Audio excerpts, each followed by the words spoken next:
사람 사는 세상이 참 재밌습니다. 똑같은 사람입니다. 그런데 각 지방마다 지방색이 다르고요. 또 사람도 지방마다 다른 것을 봅니다. 경상도 사람들은 어때요? 제가 볼 때 화끈합니다. 또 열정적이고요. 또 보수적입니다. 또 잘 싸우기도 하는데 싸우다가도 우리가 남이가 그러면 그냥 잘 뭉칩니다. 전라도 사람들은 어떨까요? 후덕합니다.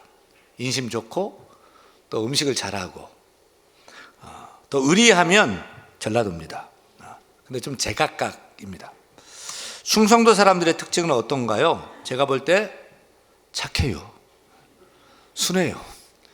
근데 좀 느려요. 제가 이렇게 말하면 안 그래요. 제가 뭘요? 그러는데 원래 그래요. 그래서 좀 느려가지고 우스갯소리를 하면은 그 자리에서 안 웃고 집에 가서 웃는다고 하지 않습니까? 그리고 서울 사람들은 어떻죠? 서울 사람들 별명이 뭡니까? 뺀질이에요. 깍쟁이에요. 군 생활할 때도 일 열심히 안 하고 뺀질대는 친구 알아보면 서울 뺀질이들입니다. 그런데 신앙의 색깔도 지방마다 좀 다른 것을 봅니다. 어느 지역 가면 불교가 유난히 강합니다. 또 어느 지역은 유교가 강하고요.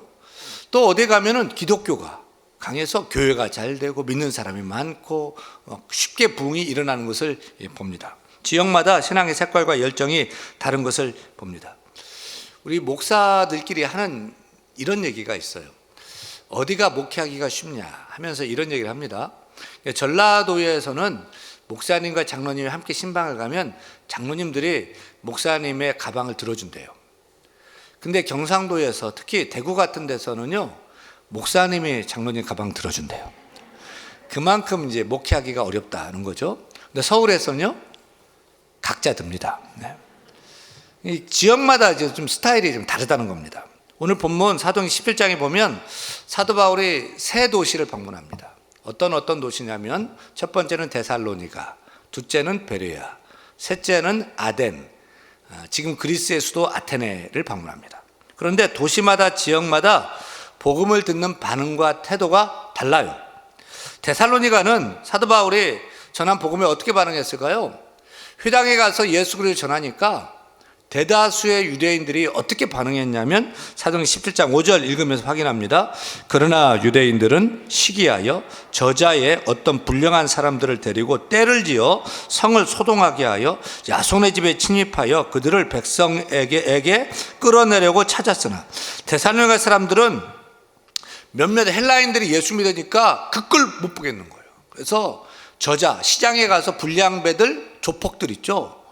그들을 동원해 가지고 바울과 그 일행을 막 찾아서 막 죽이려고 막 찾는 거예요. 그래서 깜짝 놀란 바울과 그 일행은 허겁지겁 막 도망가야 됐습니다. 어디까지 갔냐면 데살로니가로부터 90km가 떨어진 베레아라는 곳에 갔어요. 이게 베레아는 원래 사도 바울의 선교 계획이 없던 도시였습니다. 막 쫓기다 보니까 간 도시가 베레아였어요. 그런데 계획 없이 방문한 베레아 사람들은 복음에 어떻게 반응했을까요? 데살로니가 사람들처럼 거칠게 막 적대하며 반응했을까요? 우리 11절과 12절 읽는데 이렇게 말하고 있습니다. 같이 읽어요. 베레아에 있는 사람들은 데살로니가에 있는 사람들보다 더 너그러워서 간절한 마음으로 말씀을 받고 이것이 그러한가 하여 날마다 성경을 상고하므로 그 중에 믿는 사람이 많고 또 헬라의 규부인과 남자도 적지 아니하나 베레아 사람들은 어땠어요? 데살로니가 사람들과 정반대인 거예요. 데살로니가 사람들보다 더 너그러웠다. 마음이 열려 있었어요. 스펀지가 물을 빨아들이듯이 베레아 사람들은 하나님 말씀을 그렇게 빨아들이는 거예요. 그리고 믿는 자도 많았다는 것 아닙니까? 그 다음에 간 아덴, 그리스의 아테네 사람들은 어떻게 반응했을까요? 아덴 사람들은 한마디로 뺀질이들이었어요. 데살로니가 사람들처럼 싫어하고 적대한 것도 아니에요. 그렇다고 베레아 사람들처럼 잘 듣고 믿는 자가 많이 생긴 것도 아니었어요. 아덴 사람들은 복음을 들었어요. 그리고 끝. 적대하지도 않고 그렇다고 수용하지도 않았어요. 아무런 열매도 맺지 못한 곳이 아덴이었습니다. 그래서 사도 바울의 선교가 참패당한 곳이 딱 한 곳이 있어요. 어딜까요? 아덴입니다. 데살로니가 유대인들은 복음에 적대적이었지만 그래도 데살로니가에 믿음 좋은 데살로니가 교회가 세워졌잖아요. 또 베레아에서도 믿는 자가 많아졌고 베레아 교회가 세워졌고요. 그런데 아덴에서는 설교 딱 한 차례 하고 소망이 없어요. 그래서 고린도로 이동해야 됐어요. 아덴의 교회를 세우지 못한 것이 참 아쉬운 대목입니다. 이렇게 사도행전 17장에 사도 바울이 방문한 이 세 도시와 그 신앙의 색깔들이 각각 다르더라. 여러분, 생명의 말씀인 복음, 구원의 말씀인 복음, 영생의 말씀 복음을 지금 전할 때 사람들이 막 쌍수 들고 아멘하고 할렐루야 환영할까요? 아니에요. 지금도 복음을 전할 때 세 가지의 반응이 동일하게 나타납니다. 첫째는 데살로니가 사람들처럼 복음을 싫어하고 적대합니다. 유난히 말씀에 강하게 반대하는 사람들이 있습니다. 둘째는 아덴 사람들처럼 듣긴 들어요. 근데 별 반응이 없어요. 아덴 사람들처럼 뺀질뺀질대면서 반응이 없어요. 복음을 전하면 믿을게요. 그리고 안 믿어요. 교회 나오세요. 나갈게요. 안 나와요. 계속 그래요. 셋째는 베레아 사람들처럼 쉽게 예수 믿습니다. 그냥 순적하게, 신앙생활도 아주 순적하게 하고요. 또 열매도 있고 변화되는 모습을 봅니다. 오늘 이렇게 설교하는데 설교할 때도 반응은 세 가지예요. 첫째는 데살로니가 사람들처럼 말씀에 냉담하고 말씀에 대적하는 거죠. 딱 팔짱 끼고 눈에 쌍심지 키고 그냥 교회 싸우러 막 온 사람처럼 그렇게 신앙생활하는 사람이 있습니다. 둘째는 아덴 사람처럼 설교는 들어요. 설교 잘하네, 좋네, 맞는 말이네, 평가합니다, 판단합니다. 그리고 끝입니다. 그러니 열매가 당연히 없지요. 셋째는 베레아 사람들처럼 그냥 열려 있어요. 준비가 다 돼 있어요. 그래서 선포되는 말씀마다 아멘, 아멘 하면서 말씀 받고 말씀을 듣고 기뻐하고 즐거워하는 모습을 당장에 볼 수가 있습니다. 왜 이런 차이가 날까요? 똑같은 말씀인데 왜 이런 차이가 날까요? 다른 것이 아닙니다. 마음밭의 차이 때문입니다. 누가복음 8장에 보면 예수님께서 네 가지의 마음밭 얘기를 하시죠. 농부가 씨를 뿌리듯이 목사가 하나님 말씀의 씨를 이렇게 뿌려요. 그러면 당연히 열매를 맺어야 되잖아요. 농부가 씨를 뿌렸으면 열매를 맺어야죠. 특별히 하나님 말씀이 뿌려졌는데 당연히 열매가 맺어져야 되잖아요. 근데 왜 열매가 맺혀지지 않을까요? 씨를 뿌린 농부인 하나님 말씀을 전한 목사의 실력 부족일까요? 아닙니다. 그러면 씨가 잘못된 것입니까? 하나님 말씀의 능력이 없고 복음의 능력이 없어서입니까? 그것도 아닙니다. 왜 열매가 없지요? 밭 때문이라는 거예요. 우리의 마음밭 때문이라는 거예요.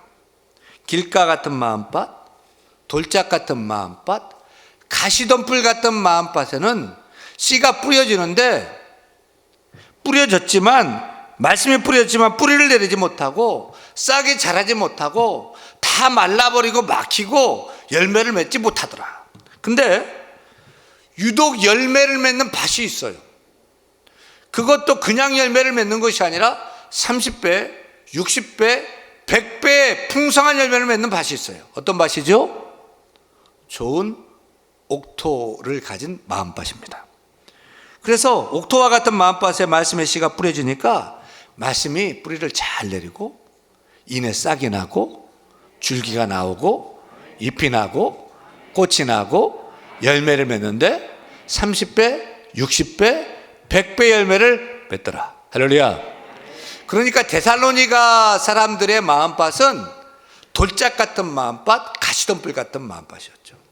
아덴 사람들의 마음밭은 들어도 안 들어도 그냥 뺀질뺀질한 길가 같은 마음밭이었습니다. 하지만 베레아 사람들의 마음밭은요, 좋은 옥토의 마음을 가진 것입니다. 그렇다면 우리는 어떤 마음밭을 가져야 할까요? 여러분, 우리의 마음이 중요합니다. 우리의 마음밭을 가꿔야 되는데 오늘 예배하는 우리 성도들 가운데 단 한 사람도 데살로니가 사람들처럼 모나고 강박한 돌짝 같은 마음밭 하나도 없길 바랍니다. 하나도 없길 바랍니다. 가시덤불 같이 피죽피죽하고 그런 밭도 없기를 바랍니다.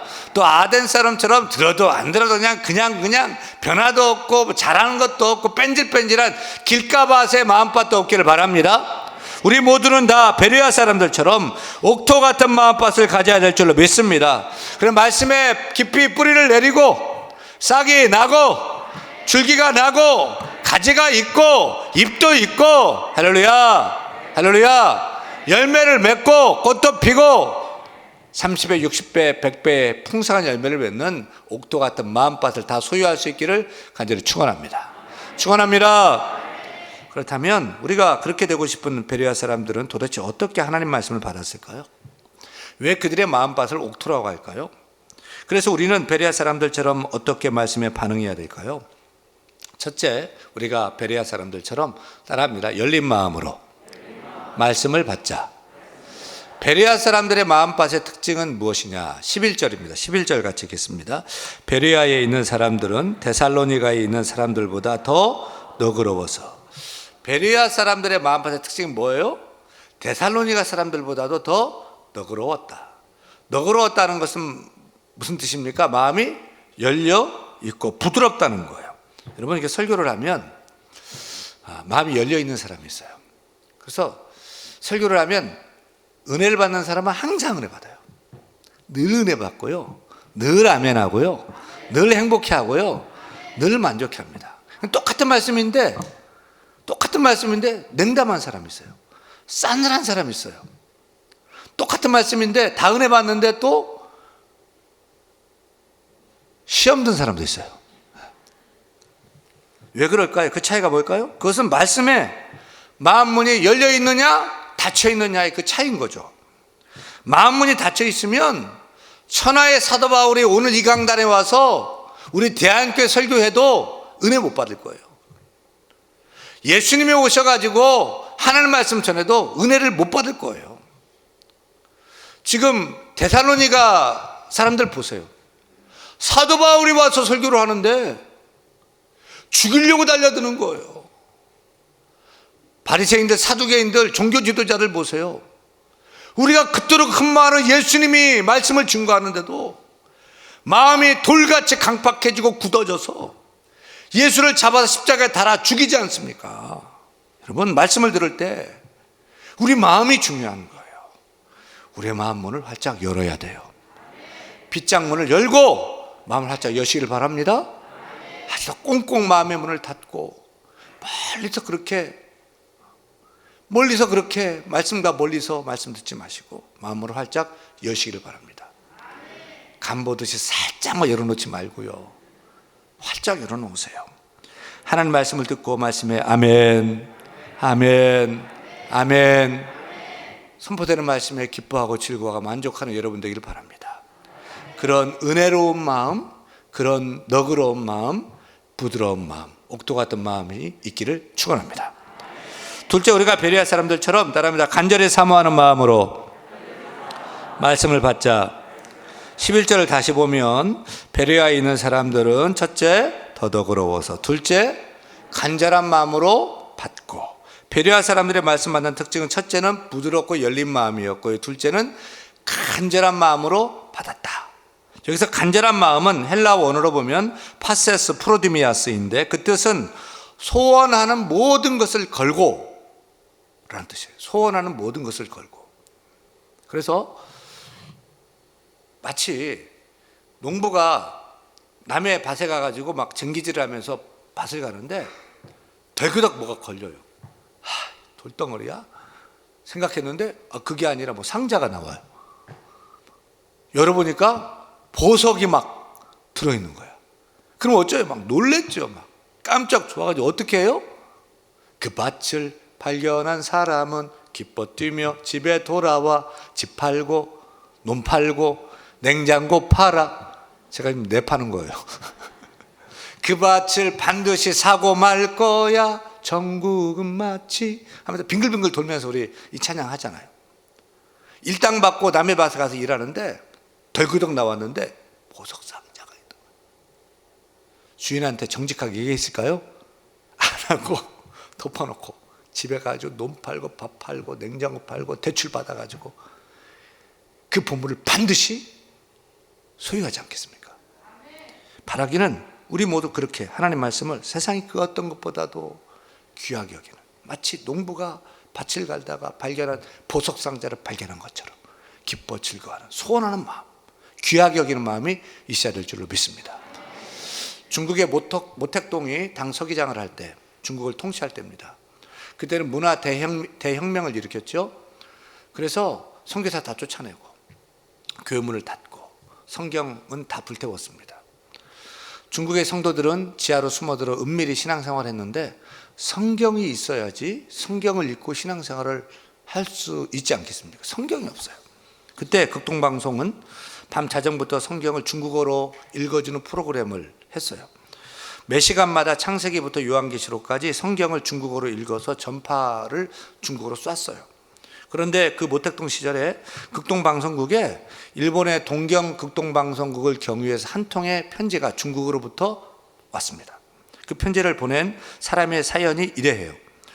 극동방송을 매 시간마다 성경을 들으면서 이분이 창세기부터 요한계시록 22장까지 다 받아 적었던 거예요. 그런데 사무엘상 15장을 읽을 때 방송 상태가 안 좋아가지고 잘 안 들려서 기록할 수가 없었습니다. 그래서 그 부분을 다시 한번 읽어달라는 부탁을 적어서 보낸 거죠. 감격한 아나운서는 편지를 잘 받았다고는 말과 함께 그 부분을 다시 읽어드릴 테니 잘 준비하고 있으라며 눈물로 방송을 했습니다.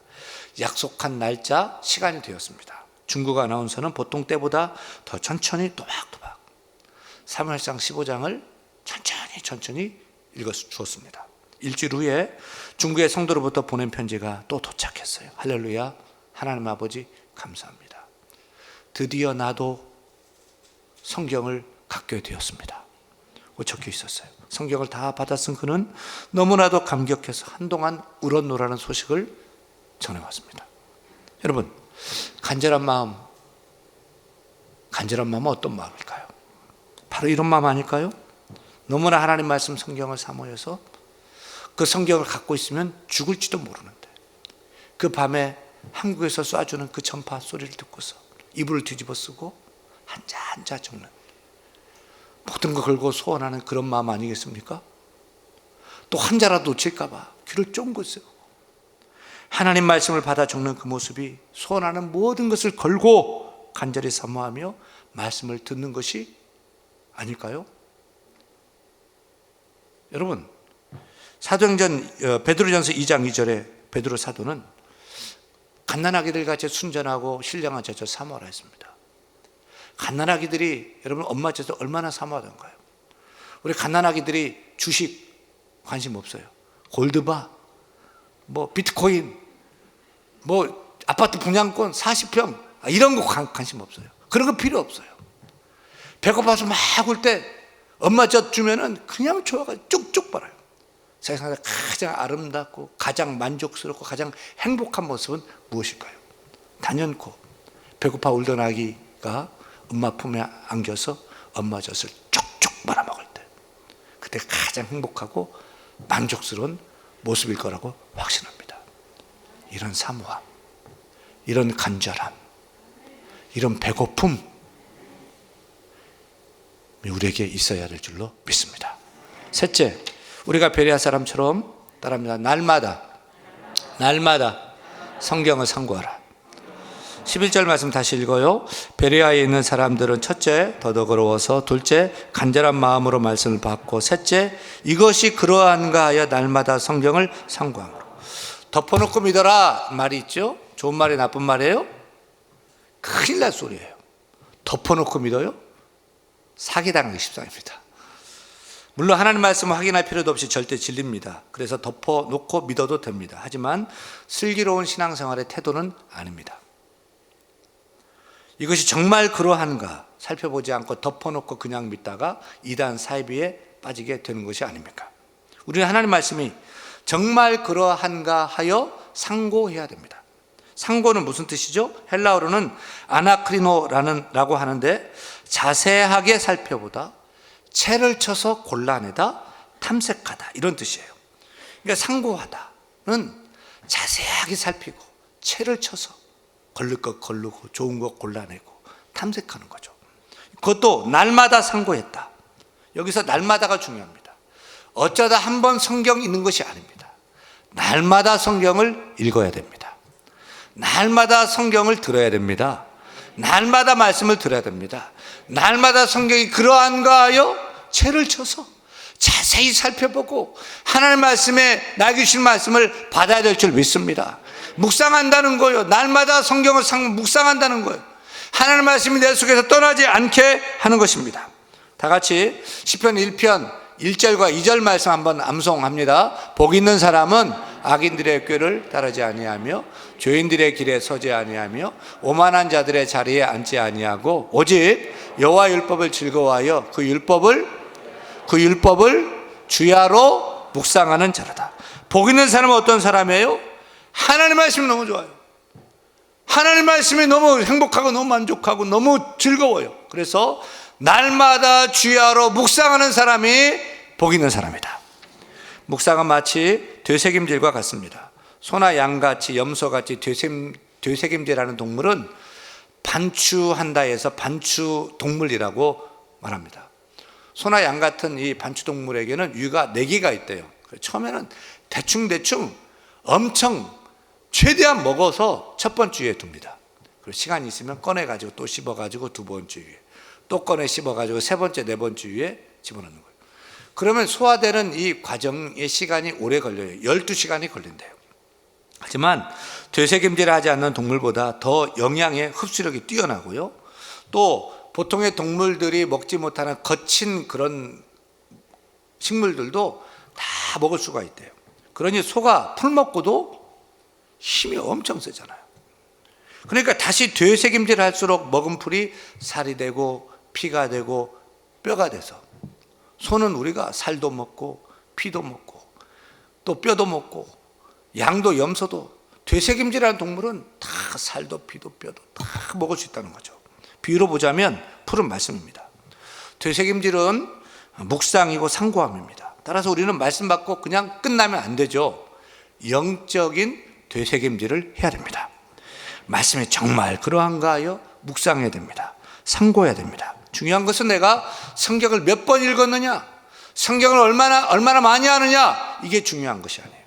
중요한 것은 성경이 나를 읽었느냐, 말씀이 나를 읽었느냐, 그 말씀이 내게 살이 되고 내게 피가 되고 뼈가 되고 말씀이 나의 삶이 되었느냐, 이것이 말씀의 되새김질의 힘이고 말씀 묵상과 상고함의 힘인 줄 믿습니다.